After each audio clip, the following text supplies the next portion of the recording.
A boy is screaming, but no one moves to help. His bones jet beneath frostbitten skin. Blood trickles from a gash above his eye. Beside him, another child lies, silent face pressed to the snow, stiff as stone. The wind howls like a mother in mourning, but the elders are silent. This is Sparta, not the Sparta of movie posters and gym walls. Not the noble warriors fighting for honor and glory. This Sparta is older, colder, and merciless. A city built not for the living, but for survival, at any cost. To be born here was a gamble. To be weak was a death sentence. We remember the Spartans as legends, the 300 who stood at Thermopylae, outnumbered and defiant. But we forget the screams that echo beneath their myth. The babies discarded on Mount Taygetus, the enslaved Helots whose corpses fed the soil, the boys beaten for discipline, the girls bred for breeding. Freedom in Sparta was a privilege for the few, bought with the agony of the many. Today, we strip away the legend. This is not a story of heroism. It is a story of systematized cruelty, of a society that weaponized childhood, sanctified death, and turned fear into law. This is the real Sparta, raw, relentless, and far more savage than you think, cut to black. The first thing a Spartan child ever saw was judgment, not a mother's face, not the gentle fumbling of love, but the eyes of men, aged, silent, unsmiling, scanning the newborn like they might inspect a cracked spearhead. No cooing. Number. Lullabies. Only the cold fingers of elders tracing limbs, prodding ribs, tilting the skull forward like a stone to be weighed. A baby was not a soul. It was state property, a vessel for future strength. Or failure, the air was sharp with the smell of iron and goat fat. Somewhere nearby, smoke curled from a brazier, too faint to warm the skin. A mother watched, but she could not interfere. Her body had birthed the child. Her voice could not protect it. The decision came wordlessly, a slight nod, or the slow turn of a heel. That was all. And then the child was lifted, if it was to be kept, or taken, if not. No comfort followed, no ritual. Just the slow footsteps toward Taygetus. Mount Taygetus did not scream. The cliff did not weep. It simply waited. They called it exposure. But it was not nature that killed these infants. It was law. Naked, crying, cold. The babies were left where the rocks cut through cloud, where no cradle would ever rest. Sometimes wolves came, sometimes not. But always the silence swallowed them, and the silence grew. It became a kind of civic hymn, a death before memory, a forgetting before a name could settle. Sparta did not mourn these children. They had never belonged to mothers. They had never been considered children at all, only potential, or waste in time. Even the women learned not to look. Averted eyes became a form of patriotism. You must understand, they did not believe themselves cruel. They believed themselves necessary. Mercy, here, was treason. Love was a private indulgence. And private indulgences had no place in Sparta.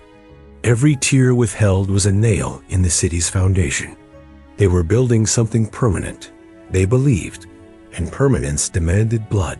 It was not just deformity that doomed a child. A curved foot, a sunken chest, a cry that came too soon or not at all. It could be instinct, or suspicion, or silence mistaken for weakness. Some were left for illness, some for poverty, others because a war was coming and resources had to be preserved. But always, the choice was final. The state did not reconsider, and when the winds shifted, carrying the thin wail of a dying infant down to the valley, the people below did not flinch. They chopped wood, stoked fires, tightened sandals. That sound was not tragedy. It was a reminder of strength, of necessity, of who they were. You must imagine it. The fathers who said nothing, the mothers who returned home with empty arms. The brothers and sisters taught not to ask. They buried their softness early, not in graves, but in the cold habit of obedience. And what survived in them, what little warmth flickered behind their eyes, they learned to call shame. The cliffside remained, season after season, untouched by memorial or marker. No flowers were brought. No stones were stacked in remembrance. Only bones, scattered thin beneath years of moss and dust, whispered what had once been. A nation of ghosts, unnamed and unacknowledged, this was the price of Spartan perfection. Not excellence born of discipline, but survival carved from cruelty. Before a boy could hold a spear, before a girl could bear a child, the state made a demand: prove you deserve to live. And those who could not vanished, but their silence did not. It lingered in dreams, in pauses, in the way mothers clutched their second-born tighter, but never spoke of the first. In the long walk home from the cliff, where no one met your eye, Sparta buried its weakness in daylight, not to hide it, but to remind the strong, this is what we do. And somewhere, in the distance, another cry would rise and fade. At the age when most children still dream of warmth, the Spartan boy was taken. He did not say goodbye. He was not allowed to. His mother stood rigid as the soldiers arrived, her hands clenched beneath the folds of her tunic, nails biting her palms. To weep would dishonor the boy. To resist would doom him. So she stood in silence, as if by pretending it didn't hurt, she could save some part of him. The boy's sandals were new, but his tunic was coarse and ill-fitting. The wool scratched his skin. The sun had not yet risen. The air carried a chill, metallic and sharp, the smell of dust, sweat, and dried blood hovering in the training grounds. He walked among others like him, small, thin-armed, eyes darting in every direction, but no one spoke. This was not school. This was the stripping of identity. The agoge, they called it. But to the boys, it was a word without shape. Only pain had meaning here. They were no longer sons, no longer brothers. They were not permitted softness. Kindness was an infection. To be cauterized, the first lesson was silence.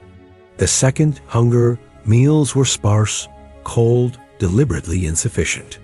A crust of barley, a handful of figs, a bowl of black broth that clung to the throat like sickness. Hunger gnawed at them until it lived in their bones. But complaining was forbidden.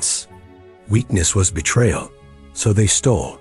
They crept like animals into kitchens, gardens, fields. Not to defy authority, but because they were expected to. Theft was not punished. Being caught was. To be cunning was to be praised. To be clumsy was to be beaten. They learned to live in fear. Of each other, of the instructors, of the nights when sleep never came, because someone was always watching. Their hair was shorn. Their names were shortened. Their hands were blistered from drills, from the wooden blades that cracked across their backs if they hesitated too long or failed to strike hard enough. Pain became routine. Blood became familiar. They were taught to fight not like boys, but like cornered animals. No elegance, no hesitation. In the dirt pits, they clawed and bit and beat one another until one no longer rose. The winner did not feel pride, only relief that, for now, he was safe. There were no mothers to soothe them, no father's lap to crawl into. The older boys served as wardens, mentors in brutality. They were encouraged to dominate, to humiliate, to carve fear into those beneath them. And so the cycle deepened. Some boys began to forget the sound of laughter. Others learned to mimic cruelty before they could spell their own names. The instructors watched with expressionless faces. They did not intervene when a child was choked unconscious in the mud. They nodded when a boy returned limping but silent, his lips split, his eye purpled.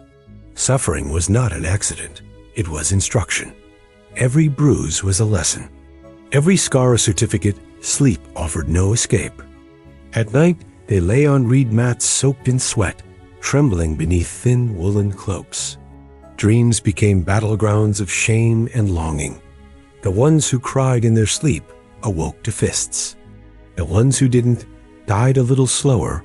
They were allowed one cloak for winter, no shoes, no blankets. They were expected to endure frostbite as a lesson in resilience. And so the cold found them. It crept into their fingers, into their lungs, until every breath was a silent scream. And still they obeyed.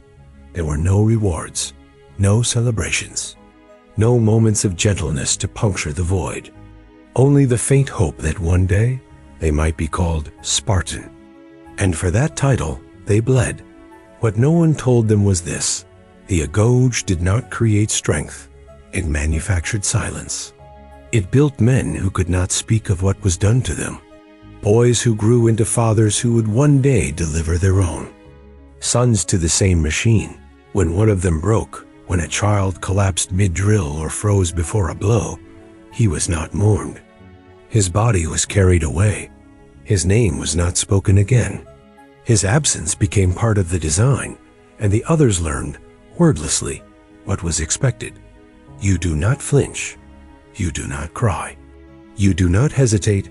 You survive, and if something inside you dies along the way, you bury it with your childhood, and you never look back. Beneath the olive groves, a man kneels with his face in the earth. His hands are raw. The soil clings to the cuts in his palms. He has not spoken in hours. Speech has become dangerous. Even breathing too loudly might summon death. The sun is high. The heat a living thing. It presses down on his back until his skin blisters beneath the fabric of his tunic. But he does not stand. He does not rest. His masters walk nearby, cloaked in crimson, spears upright, eyes indifferent, and he knows better than to lift his gaze. He is a Helot, and he is not alive in the way others are. He is animate, yes. He moves, he sweats, he obeys. But life, as the Spartans know it, does not belong to him. His body is a tool. His name is a whisper. His dignity was taken generations ago and buried under blood. They tell him he is lucky because he breathes. But luck is not what fills his lungs. Fear is. Fear is the first lesson, and the last. Fear of punishment, of humiliation, of the sudden knife in the dark. He knows what happens when a Helot speaks out of turn, or walks too proudly. He has seen the bodies strung in trees, left as warnings with their throats open and mouths stuffed with black olives. They do not hang them in secret. The display is deliberate. Spartan boys grow up watching those corpses decay. Sometimes they are the ones who placed them there. They call it the krypteia, but it is not a word the Helots say aloud. It is a shadow that falls across fields at dusk, a footstep too quiet to place. The krypteia is where Spartan boys become men. They are sent into the countryside alone, with daggers and silence, to murder Helots as practice. Not rebels, not fugitives, any Helot, any time. As long as the killing is clean, and no one sees it done. And so the Helots live with the knowledge that death may come not as retribution, but as ritual. Every year, the Spartan government declares war on them, a ceremonial gesture, renewed with the same rhythm as planting crops. It allows the killings to be classified not as murder, but as military duty. That is how thoroughly the violence is embedded. It is law. It is tradition. It is sacred dot, and the Helots, they endure. They grow the grain. They pour the wine. They carry the soldiers on their backs. They raise the children who will one day slit their throats. They sing in whispers and cry in silence. And when they are beaten, which is often, they thank the gods it was not worse. Their daughters are not spared. Spartan men may claim them without consequence. Use them, discard them, pass them along like cattle. There is no outrage, no protection. If a child is born from these violations, it is either ignored or mocked. No Spartan lineage is tainted. No Helot blood is recognized. They are ghosts in the fields, bones wrapped in sunburned skin. And still they rise each morning, because not rising invites worse. Some try to rebel. A few flee. But the hills offer no mercy. There are no allies. Number. Foreign armies will march to free them. The outside world admires Sparta, praises it. Myths travel faster than screams, and the Helots scream, not always aloud, but inside, in the grip of their calloused fingers, in the cracked soles of their feet, in the hollow behind their eyes. The scream is passed from mother to son, father to daughter, like a bitter heirloom. And the Spartans? They walk on marble floors, train in polished arenas, speak of virtue and valor and honor, but it is stolen breath that supports them. Every Spartan feast is seasoned with Helot sweat. Every monument built on backs that bend and do not break, because breaking would be too easy, too merciful, and so the Helot learns not to dream, only to survive, to bow low, to move without sound, to vanish behind the crimson cloaks, because even a glance can become a death sentence, and the soil still waits, redder in some places than others. The night had no moon. It swallowed sound, pulled shadows across the fields like torn veils, and dulled the edges of stone and bone alike. Somewhere in the dark, a footstep landed soft against the earth, then another, measured, bare, unshaking. The boy walked without armor, without torch, without a name. He had not spoken in days. His orders had been whispered and never repeated. He was to vanish into the countryside, take his knife, and return only when the blade was stained. No ceremony, no farewell, just the cold silence of a command that could not be refused. This was the krypteia, the hidden war. To become a man in Sparta was not a matter of age. It was not strength, not loyalty. It was death, delivered in silence, executed without witness. The target could be anyone. An old man returning from the well, a child carrying barley, a woman too slow to turn away. But the preferred prey was clear, the bold, the Helot who stood too tall, who answered too quickly, who dared to meet a Spartan's gaze. They were marked for execution, not because they rebelled, but because they remembered they were human. And the boy, he watched from behind the branches, breath shallow, fingers tight around the hilt. His heart beat loud in his ears, louder than the rustle of wind through dry grass. He could see the Helot's back as he knelt by the stream, unaware, unarmed, alive one step forward. A second, the blade entered below the ribs. There was no scream, only a gasp, short, sharp, unfinished. The boy held him until the tremor stopped, until the body stilled, until the stream carried the blood downstream in delicate red ribbons. He was told not to speak of it, not even to his brothers, not to his elders. The rite was sacred because it was secret. The death was not punishment. It was purification. An offering. The boy would kill again before dawn, and again after that. He would return to Sparta, neither celebrated nor embraced, but changed. The others would see it in his eyes, the distance, the quiet. They would know, and he would never again be touched by pity. This was the education of Sparta's sons, a curriculum written in flesh. Those who hesitated failed. Those who wept disappeared. Only those who made silence their language were trusted. To hold the future, no markers were placed over the bodies. No prayer said. The Helots who vanished during the krypteia became rumors, ghosts. Warnings passed from mother to daughter, whispered over hearth fires, never too loudly. Children were taught to bow lower, speak less. hide their pride beneath lowered lashes and calloused hands, and still the footsteps returned. Always without armor, always without mercy. Sparta did not grow its warriors in the light. It bred them in secrecy, where cruelty could mature without question. And those who survived the krypteia emerged with something missing, not innocence. That had been taken long ago. Something deeper. The part of a boy that wonders if a life is worth sparing. It never returned.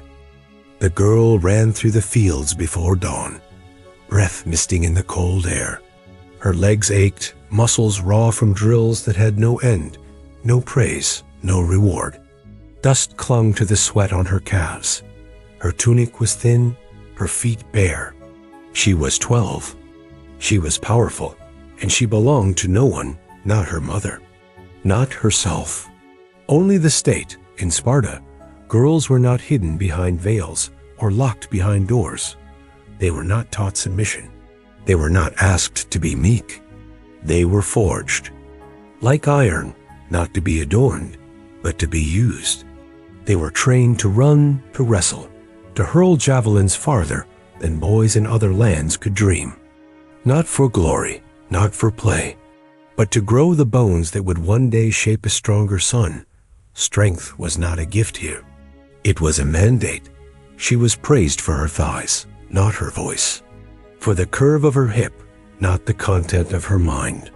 Her worth was measured by breath and blood, womb and width. When she was too slender, she was fed more. When she was too gentle, she was punished. She learned early that her body was not her own. It was a field to be sown, and the harvest must be sons. Marriage did not wait for affection. It came when her body was deemed ready, when her hips had widened and her cycle had settled. The man she married might be twice her age, a stranger draped in red, a soldier with eyes too hard to read. She might see him only at night, quick, wordless, ritualistic, before he vanished again into drills and war councils. She did not cry. That was not permitted. If she bled, she hid it. Spartan women were expected to endure. Childbirth was their battlefield. Death in labor was considered noble. A second Thermopylae waged in the belly. If her child died, she did not wail. If it lived and was taken to be judged, she waited by the door in silence, never asking what was decided. Mothers were not allowed to intervene. They were not allowed to grieve what the state had already buried. They were told they were free, and they believed it because there were no chains on their wrists. Only inside their ribs, they walked the streets unveiled. They spoke in assemblies. They owned land. Men from other cities looked on in confusion, in awe, in envy. But they did not understand. This was not liberty. This was function. The freedom to obey more efficiently. The freedom to be visible only so that their strength might shame the weak. She learned to praise Sparta with the same voice she used to soothe her child. Learned to whisper lullabies that sounded like war songs. Learned to hold knives as comfortably as she held bread. But in the quiet, when the candles guttered low and no one watched, she sometimes remembered gentleness. A time before her back bore welts from training. A time before her belly was torn with labor. A time before she had learned to say nothing, and it haunted her because she had no words for that ache. No space to grieve. No name for the girl she once was. The one who ran laughing through fields, not because she was ordered, but because the sky was wide. Now the sky pressed down, and in her arms, her newborn son stirred, red-faced and squirming. Unjudged for now, she did not smile. She did not pray. She only counted the breaths between his first cry and the knock on the door that would take him, not to cradle, but to weigh, to measure, to decide, because in Sparta, even mothers must learn when not to hope. The sun burned low on the third day. The air smelled of iron and wet dust. The pass at Thermopylae was choked with corpses, twisted, ruptured, caked in the soot of their own cooling blood. Cloaks still clung to their backs, torn and blackened. Some had died with eyes open, others with lips parted as if still whispering the names of sons who would never see them return. The last of the 300 had not begged. That was their pride.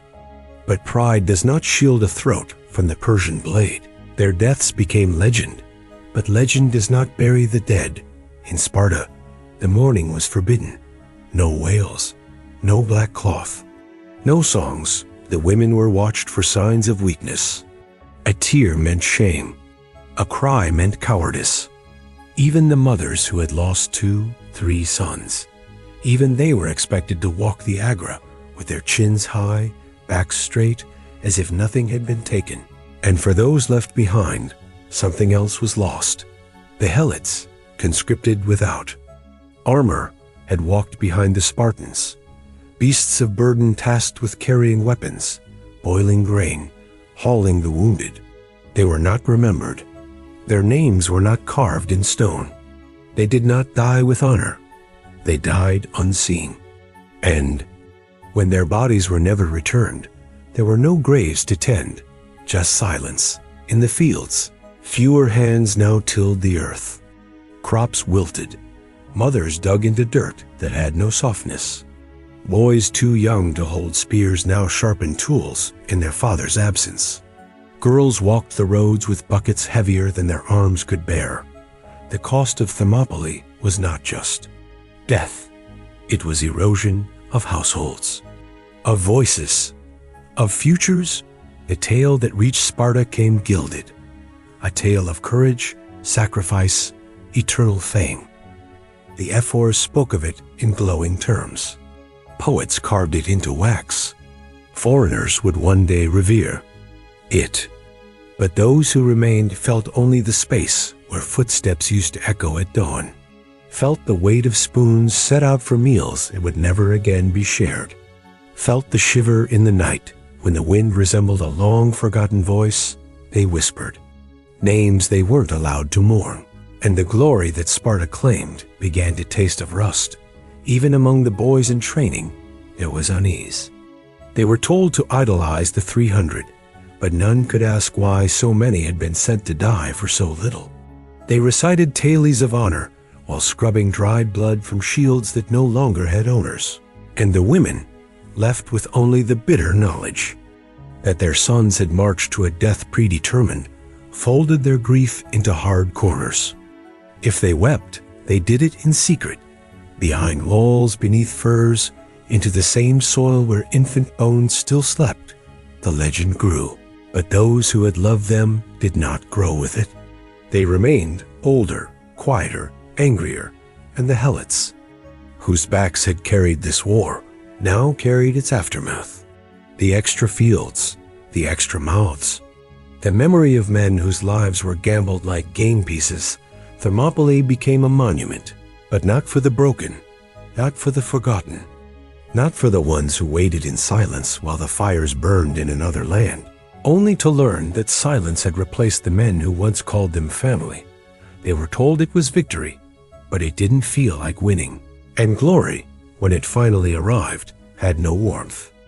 The stone was still cold, even beneath the weight of summer. The marble pillars of Sparta's temples held the chill of something, untouched, unmoved, timeless only because nothing new was permitted to grow. At a glance, the city stood proud. Walls of discipline, veins of iron, spears polished, laws rigid, rituals precise. But beneath that perfection, the silence had thickened. Like rot beneath painted wood, there were no sculptors here, no playwrights, no music drifting from colonnades. Only the grind of sandals against gravel, the hiss of drills at dawn, the clipped commands of men who had long forgotten how to ask. Sparta did not sing. It recited. In other cities, ideas bloomed. In Sparta, they withered. Curiosity was suspect. Beauty was dangerous. Words were weighed like weapons, and anything not useful to the state was discarded like a deformed child. They had done it to their infants. Now they did it to their own minds, the elders sat in council, unmoving, unyielding. Men who had not fought in decades still ruled the rhythms of blood and battle. Laws were handed down like stone tablets, unchanged, unquestioned. To amend was to betray. To evolve was to forget. And so they repeated themselves endlessly. A boy entered the agoge. A man emerged. A war consumed him. Another boy entered. Another war came. Another stone inscribed with another name. And through it all, Sparta clung to its myth like a man drowning in armor. Even its victories had begun to rust. The wars grew longer. The Helots grew bolder. The fields lay fallow. The iron discipline that once bred fear now bred failure. The men were fewer. The bodies weaker. But the laws did not bend. They could not, even as the city began to starve on its own pride. Young whispered doubts, but only in darkness. They still trained, still marched, still recited the virtues of their ancestors with voices hollowed by hunger. But in their eyes, a fracture. They had been promised greatness. All they had received was obedience. And the women, once feared for their strength, were left to sweep the halls where no footsteps returned. They counted suns on their fingers and buried them with fists clenched. Some whispered prayers to gods that Sparta no longer honored. Even the gods had grown quiet. There were no revolutions here. Only erosion. The marble cracked slowly, invisibly. Dust gathered in temple corners, never brushed away. Paint faded on statues no one could name. And still the city chanted its glory. Still it wore the mask of power. But power had long since fled. When outsiders arrived, they saw only the stone, the symmetry, the posture. They marveled at the severity. But they did not hear the echo, the way every word spoken in the agra returned untouched because no one dared answer. No new plays were written. No new truths pursued. Only the endless echo of old victories, made louder to drown the silence left in their wake. A silence that stank of rot. The Helots felt it first. The way their masters faltered. How the beatings slowed. How the eyes of their oppressors shifted from scorn to uncertainty. The fear had not vanished, but it had thinned. And when fear thins, memory returns. The fields began to change. Children once taught to cower began to watch, and Sparta, still cloaked in its crimson myth, did not notice. Its marble was polished, its streets swept, its drills continued, but beneath the sandals, the cracks widened. And though no one would say it aloud, everyone could feel it. Something sacred had died long ago, and no one knew how to bury it. The banners faded before they were torn. Crimson cloth turned brown in the sun. Threads frayed by years of wind no longer resisted. No final trumpet sounded. No enemy breached the walls. Sparta did not fall in flame. It simply vanished into silence. The end was not a moment. It was a whisper. One morning, a boy walked through the training grounds and found them empty. The instructors were gone. The echo of drills, once sharp as bone splinters, had faded into dust. Spears leaned forgotten in racks. Their wood split, their tips dulled. No one came to polish them. The marble was still there. But marble does not remember. The laws remained, chiseled into stone tablets that no one read anymore. The councils still met, but their voices cracked with age. No one listened. The children born in Sparta had begun to dream of things outside its walls, and that was what truly ended it. The Helots no longer trembled. They had waited for centuries, watched the blood rites, buried the silence, swallowed the violence. But time had done what swords could not. It had emptied Sparta from within. What fear could not destroy, rot had. The women, once trained to bear warriors, now bore questions. What had it all been for? The years of silence? The sons sacrificed? To glory? The love suppressed until it turned to stone inside their chests? They were told they had built something eternal, but eternity had never come. There were no tears for Sparta. Only echoes, a name repeated in foreign lands, mythologized by those who never smelled its blood. They built statues of Leonidas, spoke of valor, of strength, of the noble few. But none spoke of the infants left to die on Taygetus, of the children whipped into submission, of the Helots hunted like game. These truths did not fit the marble molds. Sparta became a symbol. And a symbol cannot scream. Foreign tongues carried its name through centuries, mispronounced, reshaped, made clean. In their mouths, Sparta was perfection, discipline, courage. They did not see the graves hidden beneath the stones. They did not feel the cold of a city that had once outlawed tenderness. In the end, Sparta did not collapse. It was outgrown. Its sons stopped returning. Its daughters stopped bearing. Its enemies stopped fearing. And its myths, fed like honey to generations of strangers, lived on longer than its people did. You could still walk its ruins if you knew where to look, still hear the wind sweep. Through broken columns, still see the ghosts of boys racing barefoot through the sand. Still feel the weight of eyes that once measured newborns for life or death. But nothing would answer you, because Sparta had buried its soul long before its body faded. It had chosen silence over reflection, obedience over mercy, legend over truth. And legend cannot change. It can only repeat. So Sparta remained, not in blood, not in breath, but in story. Glorified, sanitized, etched into books, painted on shields, claimed by those who never carried its cost. But if you stood very still and listened just beneath the myth, you might still hear it. The softest sound, not of battle, not of steel, but of a mother's breath, drawn once, then held, as her child was taken from her arms and never returned.